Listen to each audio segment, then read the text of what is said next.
우리 교회 안에 가장 문제가 되는 게 있다면 어떤 걸까요? 굉장히 큰 문제, 교회 안에 문제를 일으키는 게 있다면 보통은 현대 이단의 문제죠. 그렇죠? 신천지 같은. 그러니까 예수 그리스도의 복음을 흔들어 놓는, 외부에서 들어와서 교회를 막 무너뜨리는 겁니다. 근데 실제 이 신약 성경이 쓰여졌을 때 시대는요, 외부에서 들어오는 이단의 공격이라기보다는 그들의 문화적인 것이라고 보는 게 훨씬 더 쉬워요. 그들이 갖고 있었던 문화 안에서 복음을 받아들이고 있기 때문에 그렇게 느껴진다라는 거예요.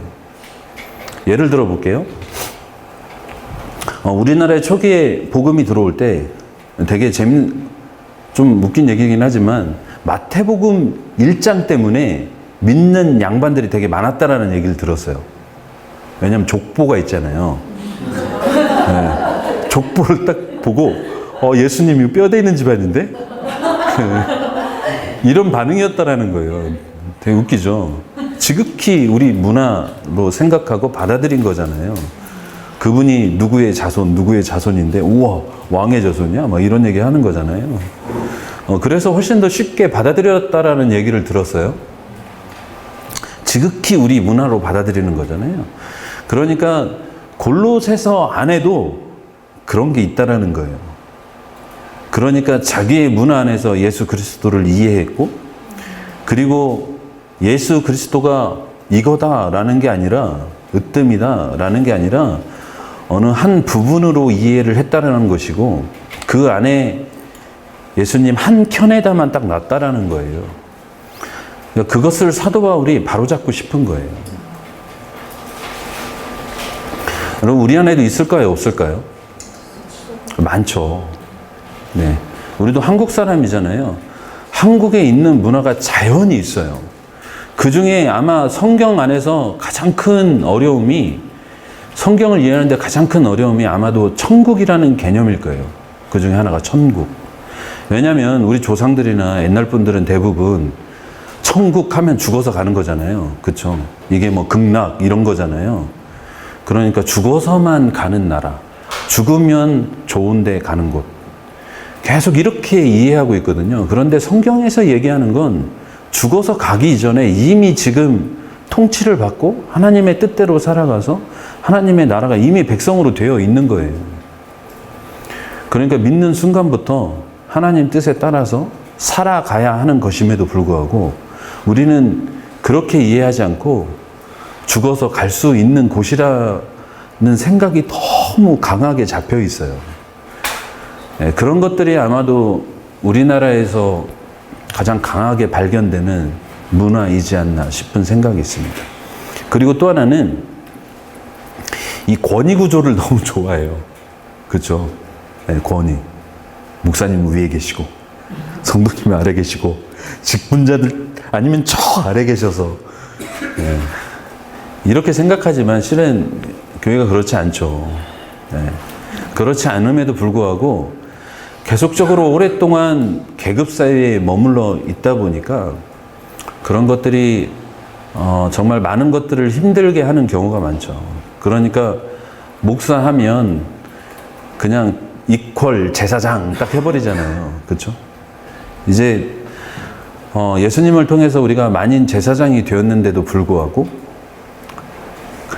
그것은 조금 저쪽에다 이렇게 치워놓고 지금도 제사장이다, 목사만 제사장이다, 이런 걸 막 부르짖잖아요.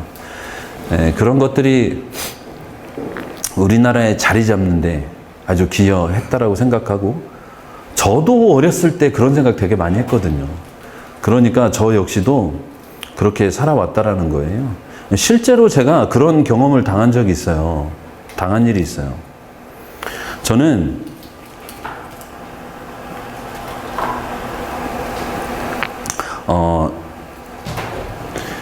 제가 그 DTS 끝나고 나서 교회에 가서 학생들을 DTS 훈련을 시켰습니다. 6개월씩 2번 이렇게 했어요. 1년에. 데리고 가서 해외로 이렇게 전도여행을 갔거든요. 해외에 가서도 그 어린애들을 데리고 음성을 듣고 움직였어요. 제가 왜 그랬나 모르겠어요. 네. 소위 좀 간 거죠. 진짜 미쳤었나 봐요. 그래서 듣고 막 얘들아 음성 듣고 가자 뭐 이렇게 갔어요. 근데 하루는 제가 아내하고 싸웠어요. 아내하고 진짜 싸웠어요.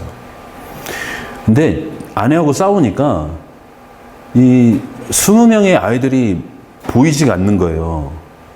내가 뭐라고 하고 싶은 제 아내만 보이는 거예요. 무슨 말인지 알겠죠? 아내의 잘못을 찾고 다니고 있어요, 제가. 빨리 까가지고 이 화를 풀어야지.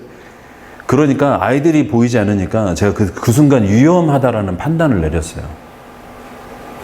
이대로 계속 데리고 다니면 위험하다. 그래서 제가 학생들을 다 모았습니다. 선생님들 다 모았어요. 그리고 제가 이렇게 얘기했어요. 얘들아, 내 지금 상황이 너희들을 볼 수 없는 상태다. 그러니까 이끌고 갈 수 있는 상태가 아니라는 거예요. 여기서 더 가면 누군가 하나 다치거나 이러면 정말 위험해질 수 있다는 생각을 내가 한다. 그러니까 지금 빨리 음성을 듣고 리더를 뽑아라. 제가 이렇게 얘기했어요. 하나님께서 나 말고 새로운 리더를 뽑으셔서 너희들을 인도하실 거다. 믿고 뽑아라. 나는 조금 여기서 좀 물러나야 될 것 같다. 내가 도저히 못 견디겠다. 오픈을 했어요. 전 정말 솔직하게 오픈했거든요. 근데 학생들의 반응이 되게 이상했어요, 제가.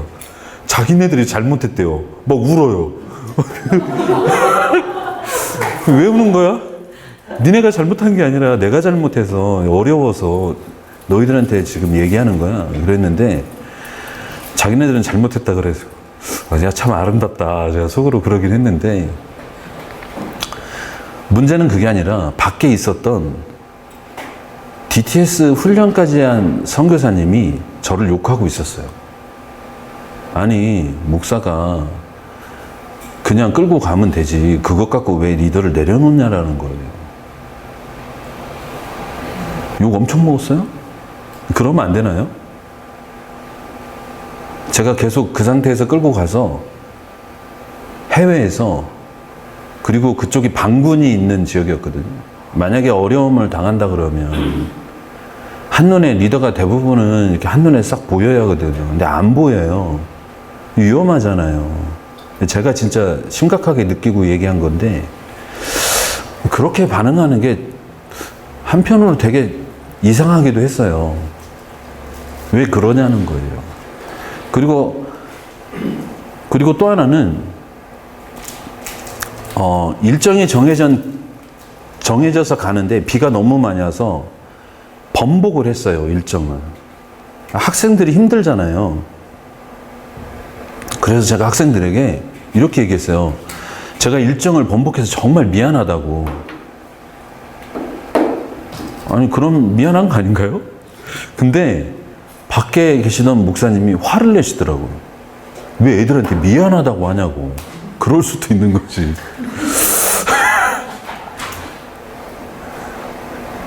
아, 우리의 이 권위 구조가 이렇게 깊구나. 그때 그걸 알았어요. 이 권위자가 용서를 구한다라는 것이 이런 수치심을 갖고 있구나라는 걸 그때 알았어요. 이게 우리나라 문화라는 거예요. 문화 안에서 나오는 거예요. 잘못하면 잘못했다고 하는 게 옳잖아요? 그러지 않나요? 그렇게 생각 안 하세요? 부모로서도 자녀에게 잘못하면 자녀에 가서 미안하다 얘기할 수 있어야죠. 이게 우리나라의 권위자들의 뿌리 깊은 모습이다라는 걸 제가 그때 발견했어요. 또 하나는 전통의 문제입니다. 이건 전통의 문제라는 건요, 우리의 전통의 문제라는 게 아니라 이미 그리스도인이 되었다면 상황 진리인데도 불구하고 절대 진리처럼 여기는 것들이에요. 그것들 안에서 잘못되어져 가는 게 있어요. 여러분, 마태복음에 하나의 예를 들면 마태복음에 보면 세례 요한이 예수님께 이런 질문해요. 본인이 세례 줘서 예수님이 메시아인 걸 확인했어요. 그런데도 불구하고 제자를 보내서 이렇게 물어봐요. 당신이 오실 그냐고. 왜 물어봐요? 아니, 자기가 확인했는데 왜 물어보냐고요. 예수님의 행보를 보니까 이런 생각이 들었다라는 거죠. 세례 요한 자체도 자기가 살아온 그 당시의 문화와 신앙의 기반을 다 버릴 수가 없었다라는 거예요. 예수님을 준비하는데도 불구하고 역시 구약적인 사고 안에 갇혀 있었다라는 거고, 그분을 정말 맞는지 고민을 할 수밖에 없었다라는 걸 저희가 잘 알 수 있습니다. 그만큼 우리가 가진 문화가 우리가 모르는 사이에 우리의 신앙을 왜곡할 수 있고, 때로는 우리가 이것이 맞다라고 계속 주장하고 있는 모습이 우리 안에 있다라는 거예요. 여러분, 우리 교회 안에서도 별로 쓸데없어요. 그런데 그것을 끝까지 주장하는 것들이 정말 많아요.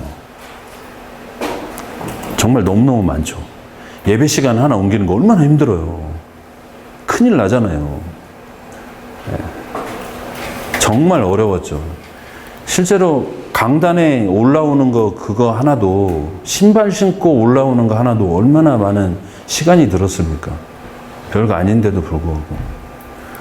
그런 전통들이 좋은 뜻으로 시작했지만 그것이 고착화돼 버리니까 굉장히 어려워졌다라는 얘기예요. 오늘 본문에서는 어떤 얘기가 중요하게 거론되냐면 할례예요. 그러니까 신약 시대에 이 성경 신약에 굉장히 교회를 힘들게 했던 게 할례파입니다. 그러니까 할례를 해야만 구원이 있다라고 믿는, 하나님 백성이라고 믿는 그들의 의식 때문이에요. 여러분, 할례가 아무것도 아닌 것 같지만 이스라엘에겐 굉장히 중요한, 가장 중요한 가치 중에 하나예요. 왜냐하면 아브라함으로부터 시작해서 창세기 17장에 나오죠. 이 할례가 있어야만 하나님의 백성이에요. 하나님의 백성. 할례 없으면 아니에요. 얼마나 중요하겠어요. 지금까지, 아브라함으로부터 지금까지, 자기까지 하나님의 백성이게 했던 표시였다고요. 내 평생 태어난 지 8일 이후로 지금까지 하나님의 백성인 것을 기억하게 하는 육신의 흔적이라고요. 여러분, 그것이 어디에서 잘 알 수 있냐면 모세를 보면 잘 알 수 있어요. 여러분, 모세가 자기가 유대인인 걸 어떻게 알았겠어요? 네.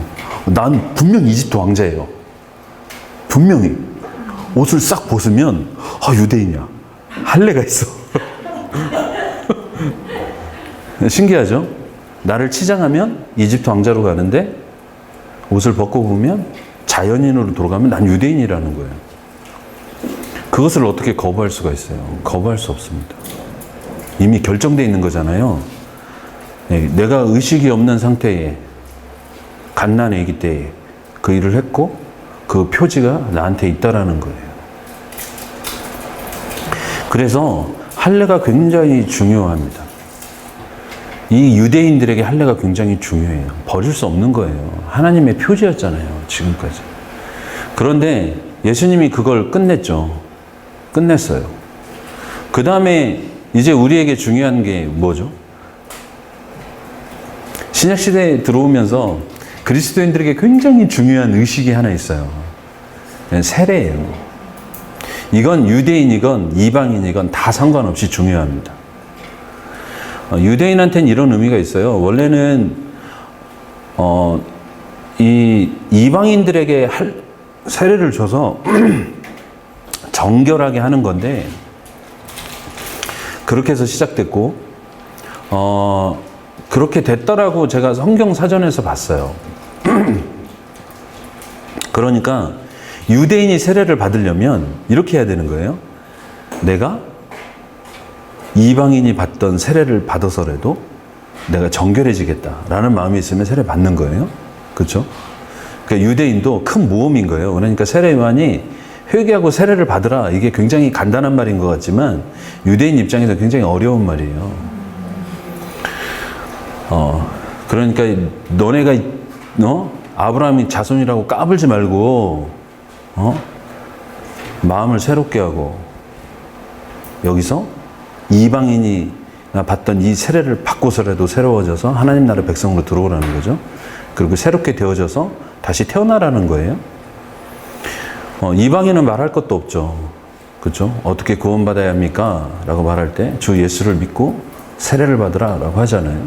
그래서 다시 태어나는 세례를 얘기합니다. 그래서 골로새서에도 세례가 언급되죠. 우리 한번 볼까요? 2장 12절에 보면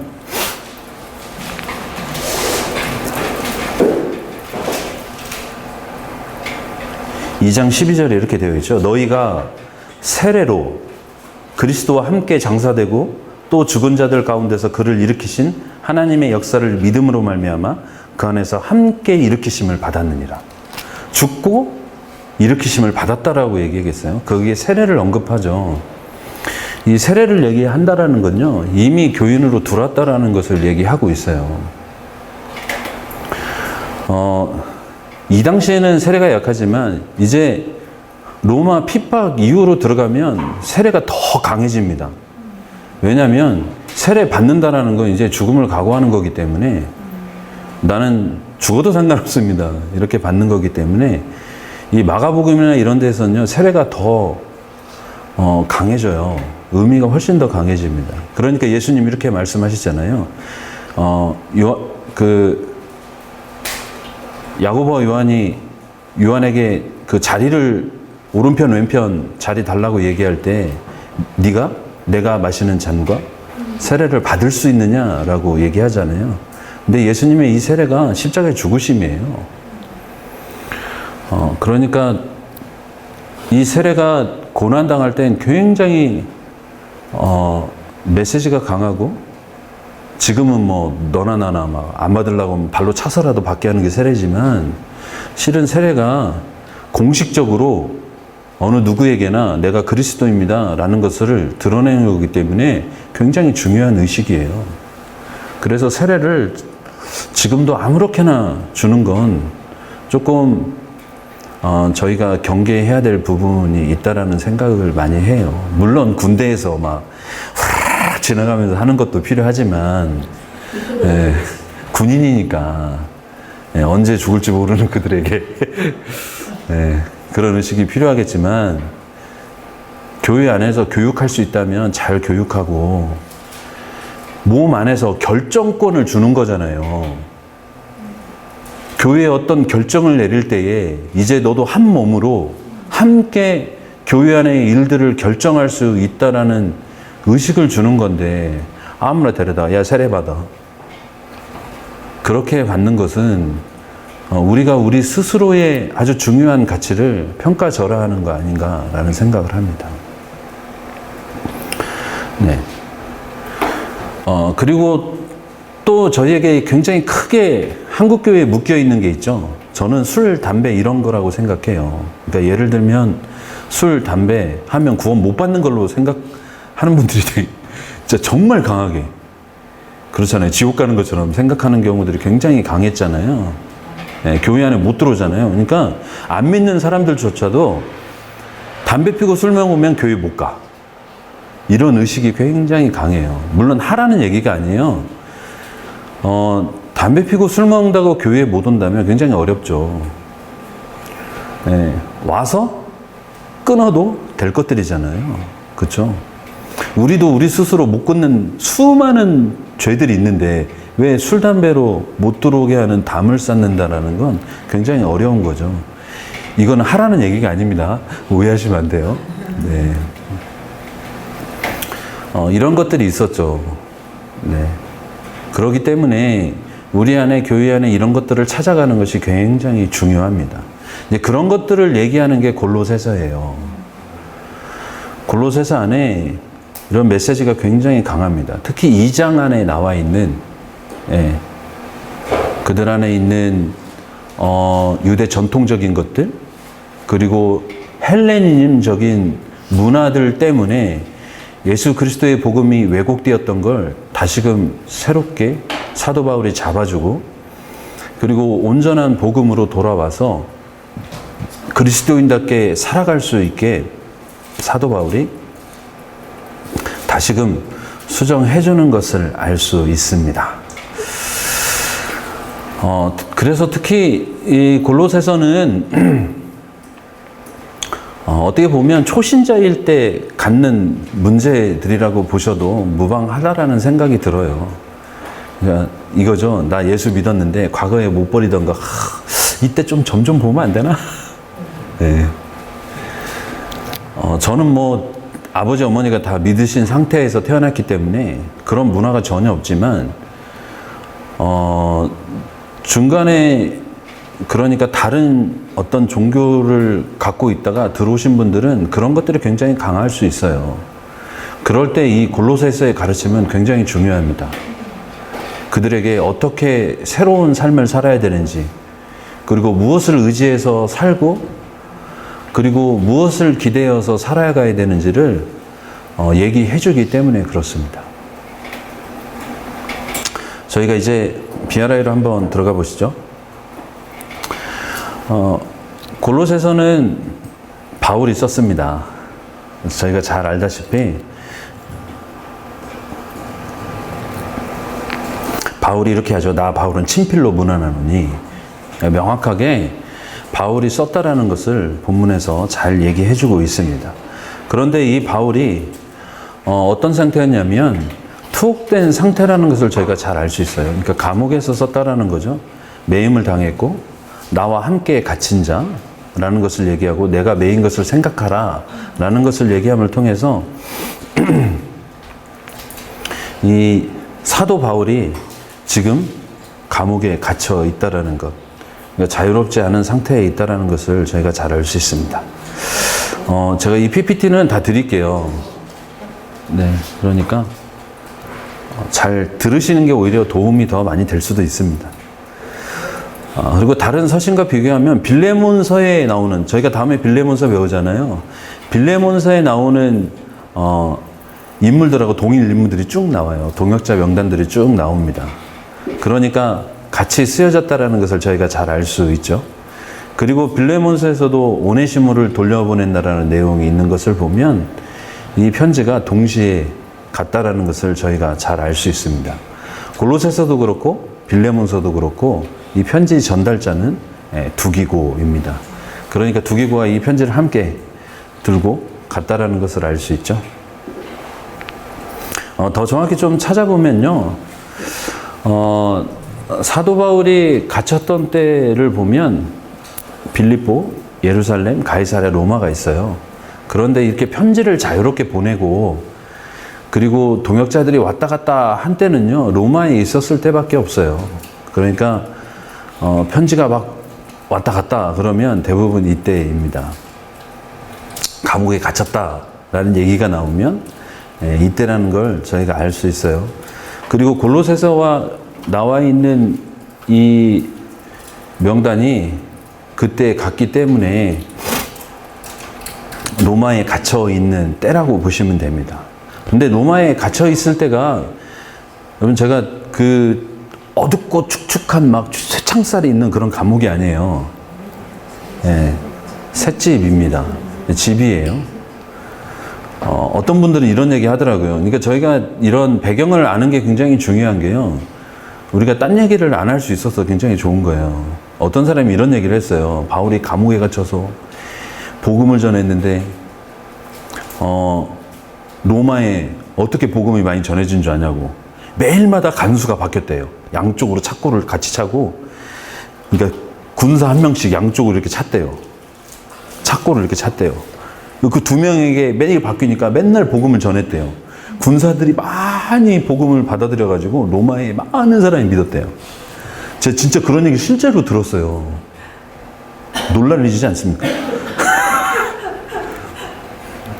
저희가 그런 오류를 범할 수 있어요. 그래서 이런 배경들을 저희가 잘 찾아보고 생각해 봐야 될 필요성이 있어요. 물론 완벽하진 않아요.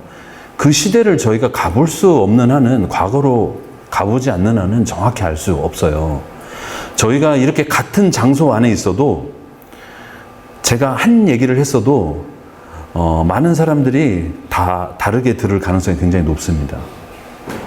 그런데 과거의 일을 어떻게 모두 다 알 수 있겠어요?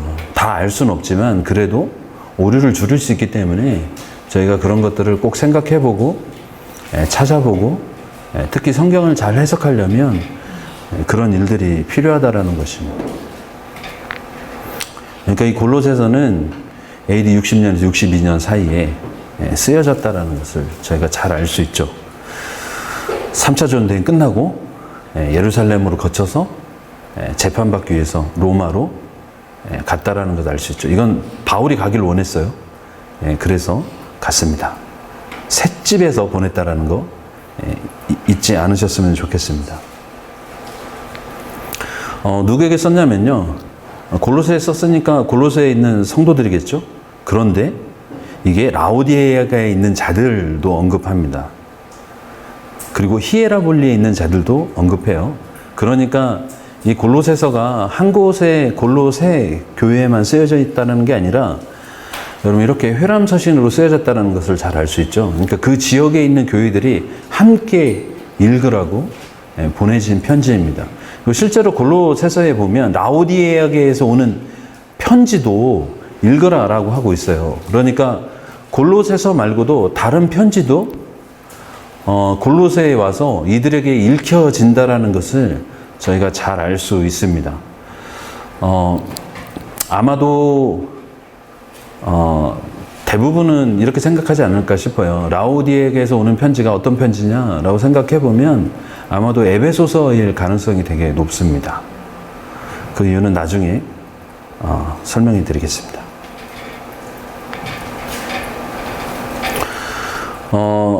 그리고 중요한 건 사실은 보질 못했어요. 이 사람들이 사도 바울을 보지 못한 사람이 많습니다. 2장 1절에 보면 내 육신의 얼굴을 보지 못한 자들을 위하여 내가 얼마나 힘쓰는지라고 얘기하죠. 그러니까 사도 바울이 편지는 쓰고 있지만 잘 모르는 사람들이 많다라는 거예요. 그래서 사도 바울이 자기의 얘기를 하는 거예요.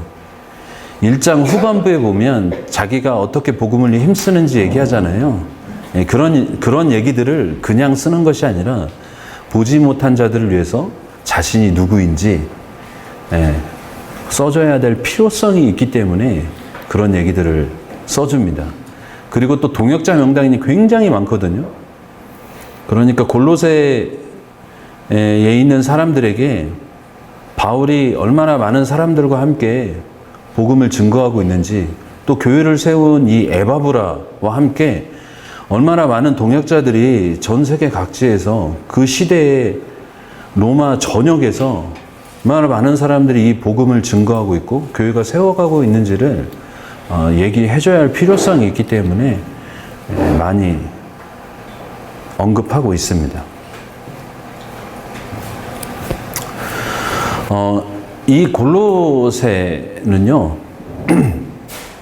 로마 식민지의 이 아시아 내륙에, 그러니까 소아시아죠. 내륙의 리쿠스 계곡 안쪽에 있는 작은 도시입니다.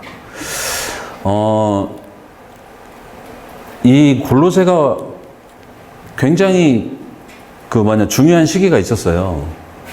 그러니까 무역로에 굉장히 중요한 위치에 있어서 많은 사람들이 오가는 위치에 있었습니다. 그래서 무역로 굉장히 중요한 거점 도시였고요. 그러다 보니까 이 동방에서 오는 문화들이 골로새를 많이 거쳐갔어요.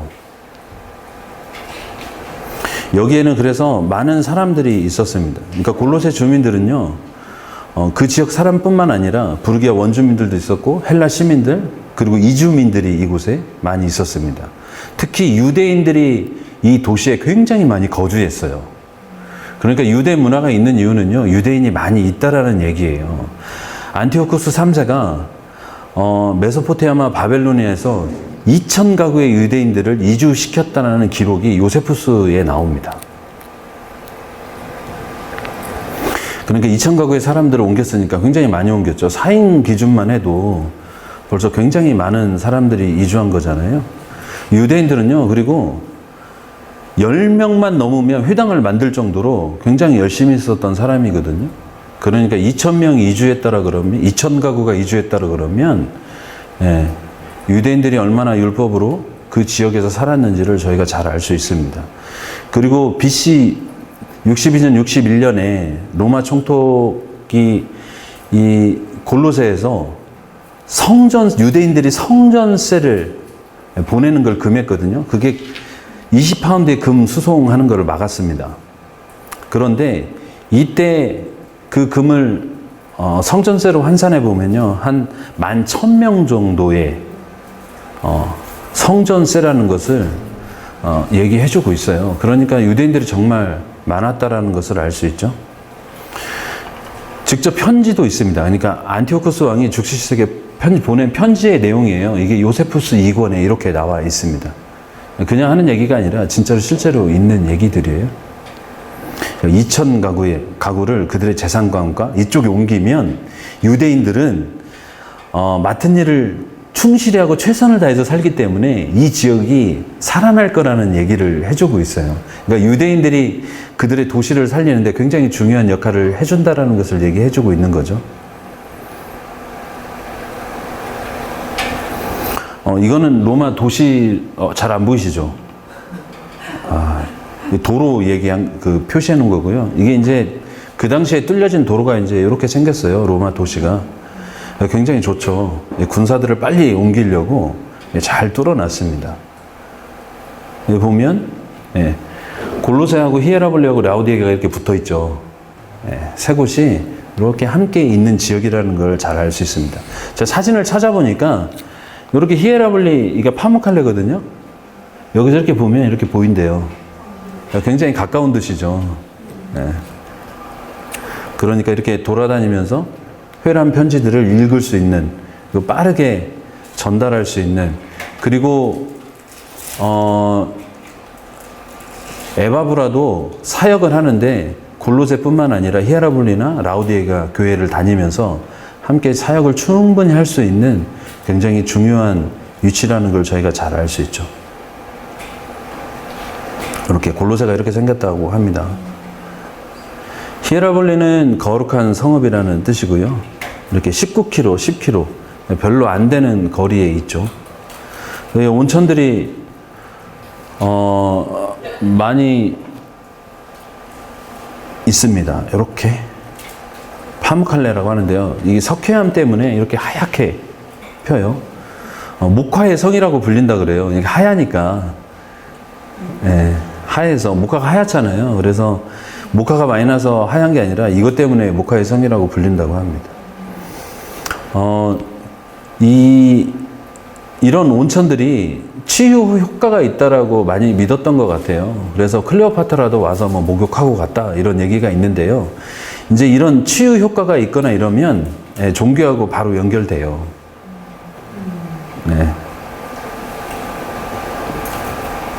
이게 다 부셔진 도시고요. 그리고 라우디게가는 안티오쿠스 2세가 자기 아내 이름을 따서 건설했고, 아시아 7교회 중에 하나가 있죠. 라우디게가 교회가 있습니다.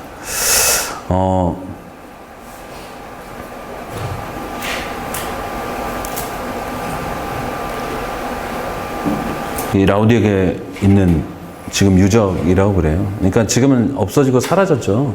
이유가 왜 그러냐면요. 사실 네로 황제 때에도 이 지역에 지진이 있었어요. 편지가 쓰여질 때였는지 이후인지 이전인지는 명확하게 잘 알 수는 없는데, 그쯤에 이 편지가 쓰여질 때면 실제로 지진이 있었고, 이 리쿠스 계곡이 심하게 도시가 붕괴됐고, 네로는 그곳에 다시 도시를 건설하기 위해서 사람들을 보냈어요. 지진이 일어난다라는 건 어떤 일이 일어나냐면 실은 종교성이 굉장히 강해요. 그러니까 자연 현상이 강할 때에 사람들은 훨씬 더 신들을 많이 믿습니다. 종기심이 굉장히 강해져요. 여러분, 바다 사람들이 바다 가까이 있는 데가 종교성이 굉장히 강하잖아요. 그 이유는 이 바다와 이 사람이 통제할 수 없는 혼돈이잖아요. 바다가 정말 무섭거든요. 예, 그곳에서 누구에게라도 빌어야 아버지가 돌아올 수 있고 남편이 돌아올 수 있는 그런 환경이기 때문에 그러잖아요. 근데 실제로 일본이 섬이긴 하지만 또 지진 이런 게 많잖아요. 정말 신이 많죠.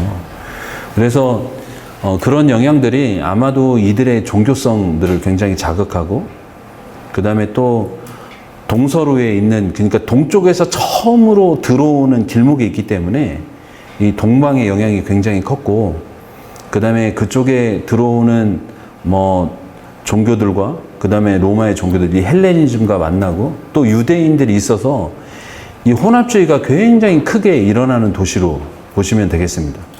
그러니까 도시 자체는 뭐 에베소나 뭐 고린도나 이렇게 크지 않아요. 그럼에도 불구하고 굉장히 혼합된 형태의 종교들이 나타나고 있고 또 그렇게 교인들까지도 믿고 있었다라는 거죠. 그러니까 사도 바울이 왜 그들을 따르느냐라고 한 번도 보지 못했는데 뭐라고 할 정도니까 그렇게 굉장히 강했다라는 것을 저희가 잘 알 수 있습니다.